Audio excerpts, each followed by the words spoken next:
ஏன்னா எஸ் நமக்கு தெரியும் இது ஒரு கண் துடைப்பு மாதிரியான கூட்டணி தான். திருமாவளவனுக்கு தெரியாத விஷயம் கிடையாது. தமிழக அரசியல் அவர் எல்லா பாதையிலும் எல்லா கொள்கையிலும் கடந்து தான் வந்து இந்த இடத்துல நிற்கிறார். அப்ப ஏன்னா இதுதான் நாம் சார்ந்த மக்களுக்கு தன் சார்ந்த மக்களுக்கான நல்ல விஷயத்துக்கு நடத்தி கொடுக்கும் இந்த அதிகார பகிர்வு தான் அப்படிங்கிற நம்பிக்கையில அவர் இருக்காரு. ஆனா ரியாலிட்டியில என்ன நடக்குது, தமிழ் சினிமாவில் வர படங்கள் பார்த்தா நமக்கு தெரியும் எந்த அளவுக்கு பயன்படுத்தப்படுறாங்க அவங்க அப்படிங்கிறது அது சாருக்குமே கண்டிப்பா தெரியும்.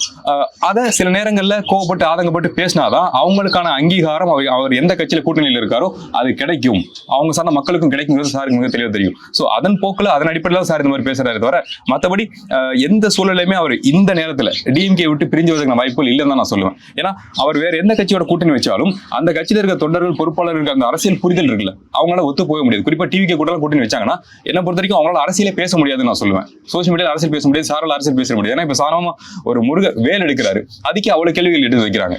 ஆனா இந்த நேரத்தில் அந்த விஷயத்தை அவர் செய்யாம இருந்தாதான் தவறா இருக்கும். ஏன்னா திருப்பரங்குன்றம் சரி அவ்வளவு சிக்கல்கள் நடக்கிறப்ப அண்ணனும் வேலை எடுத்தாதான் அவங்க சார்ந்த மக்களுக்கு அது புரியும் ஆமா அப்படின்னு. சோ இவ்வளவு புரிதல் இருக்க ஒரு நபர் டிஎம்கே விட்டு விலக மாட்டார் நான் உறுதியா சொல்றேன்.